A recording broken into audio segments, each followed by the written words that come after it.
আমাদের নেত্রী গত 23শে নভেম্বর আমাদের এবার কেয়ারে ভর্তি হয়েছে। ম্যাডাম মাঝে মধ্যেই ভর্তি হন, কিন্তু এবার ভর্তি হওয়ার পরে গতকালকে থেকে নেত্রীর অবস্থা একটু খারাপ হয়েছে।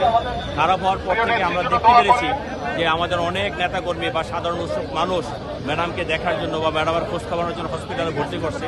এটা দেখে আমাদের নেতা বিএনপির ভারপ্রাপ্ত চেয়ারম্যান জনাব তারেক রহমান আমাদেরকে নির্দেশনা দিয়েছেন যে তোমরা হসপিটালের সামনে যাও, গিয়ে দেখো রাস্তাটা যদি কোনোভাবে বন্ধ না হয়, জ্যামজটের সৃষ্টি না হয়। পাশাপাশি এখানে ম্যাডামের যেমন চিকিৎসা হচ্ছে, পাশাপাশি অন্য মানুষেরও চিকিৎসা হচ্ছে।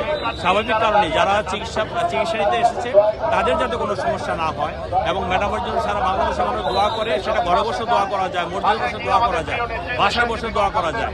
কাজেই মানুষ যাতে অতি উৎসুক না হয়ে হসপিটালে ভিড় না করে সেই ব্যাপারটা তোমরা বোঝানোর চেষ্টা করো এবং তোমরা সেখানে থাকো। আমরা সেই জন্যই আমি এবং আমাদের মহানগরের কনভেনর আমিনুল হক সাহেব সহ আমাদের নেতৃবৃন্দ এসেছি।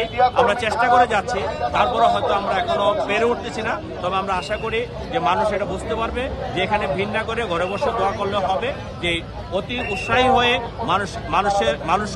মানুষের বিরক্তিকর জায়গায় যাওয়ার কোনো কারণ নেই। কাজে আমরা মনে করি দেশটি বেগম খালেদা জিয়াকে এদেশের মানুষ ভালোবাসে, একজন মানুষের জন্য যে কোনো জায়গা থেকে দোয়া করা যায়। আমরা সেটারই আহ্বান জানাচ্ছি।